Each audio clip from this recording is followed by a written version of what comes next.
Good morning students. आज हम पढ़ रहे हैं यूनिवर्सल लॉ ऑफ ग्रेविटेशन या फिर हम इसको न्यूटन्स लॉ ऑफ ग्रेविटेशन के नाम से भी जान सकते हैं। तो ग्रेविटेशन जो लास्ट टाइम हमने पढ़ा था कि जब कोई भी दो ऑब्जेक्ट यूनिवर्स के अंदर रखे हैं तो उन दोनों के बीच में एक फोर्स ऑफ अट्रैक्शन लगता है और जो फोर्स ऑफ अट्रैक्शन लगता है उसका magnitude Newton's law of gravitation के द्वारा निकाला जाता है।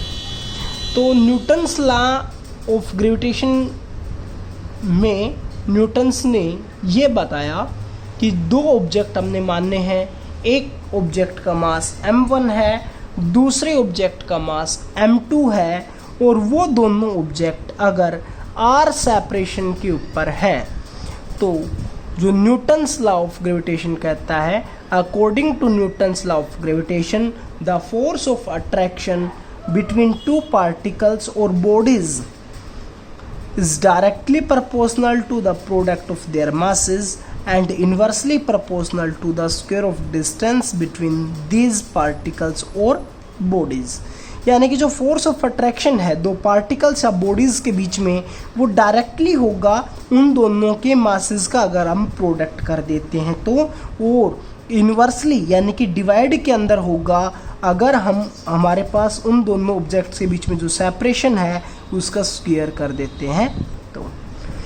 तो हमने ये अभी पहले बताया कि दो ऑब्जेक्ट्स मानने हैं ए और बी और उनका मासेस मानना है m1 m2 और उन दोनों के बीच में जो हमने सेपरेशन माननी है वो माननी है small r। Then according to law of gravitation f that is directly proportional to product of masses यानी कि m1 into m2 and inversely proportional to square of distance between them. अब यहाँ पर एक पॉइंट नोट करना है कि ये एक ऑब्जेक्ट जो B था इसका जो सेंटर पॉइंट होगा यहाँ पर और ये वाला जो ऑब्जेक्ट A है इसका जो सेंटर पॉइंट होगा तो आप जो डिस्टेंस लेंगे वो उन दोनों के सेंटर से सेंटर के बीच में सेपरेशन ली जाएगी।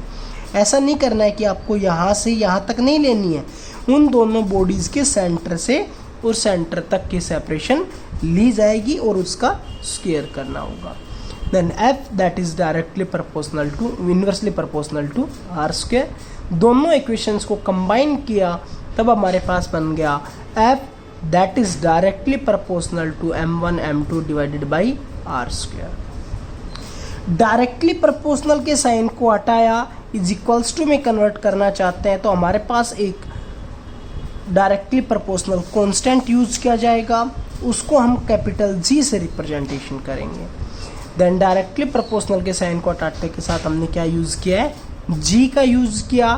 G किसके बराबर होगा वो हम नीचे इसकी वैल्यू लिखेंगे क्योंकि ये कांस्टेंट है तो इसकी वैल्यू चेंज नहीं होगी, एक फिक्स्ड वैल्यू होगी, वो मैंने नीचे बताया हुआ है।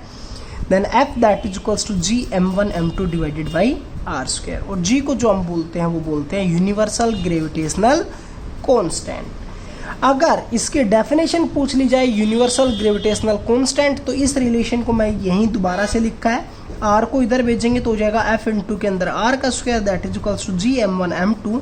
हमें तो G की वैल्यू चाहिए, m1 m2 को इधर भेजेंगे तो डिवाइड के अंदर आ जाएगा तो क्या हो जाएगा f इंटू r का square divided by m1 m2 that is equals to G।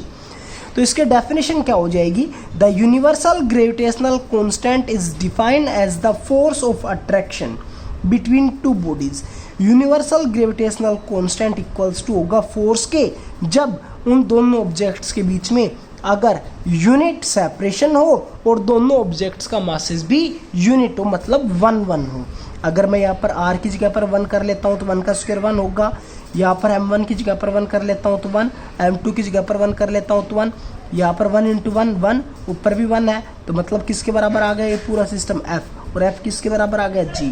Then the universal gravitational constant is defined as the force of attraction between two bodies of unit masses separated by a unit distance. अब अगर इसकी unit पूछ ली जाए unit of G तो आप G की unit कैसे निकालेंगे, हमें पता है कि G that is equals to f into के अंदर r का square divided by m1 m2 है। तो फोर्स की यूनिट क्या होती है, that is unit of force into r यानी कि सेपरेशन यूनिट ऑफ डिस्टेंस का square divided by unit of mass into unit of mass. Force की यूनिट होती है हमारे पास न्यूटन, डिस्टेंस की यूनिट होती है मीटर, इसलिए डिस्टेंस का स्क्वायर था तो क्या हो जाएगा मीटर का स्क्वायर, और डिवाइड के अंदर मास की यूनिट किलोग्राम, इस मास की यूनिट किलोग्राम, 2 बार kilogram into kilogram, kilogram square. यहाँ पर ये आपको नेगेटिव साइन नहीं है, कभी आप ये सोचे कि ये नेगेटिव का साइन नहीं है, इसको हम रीड करते तो बोला जाता है न्यूटन मीटर स्क्वायर, ठीक है, डिवाइडेड बाई किलोग्राम स्क्वायर। आप इसको इस फॉर्मेट में भी लिख सकते हैं न्यूटन मीटर स्क्वायर पर किलोग्राम स्क्वायर। और जो इसकी वैल्यू होती है जी की, वो हमारे पास है the value of G that is constant और is equals to 6.673 into 10⁻⁻11 newton metre square kilogram square inverse.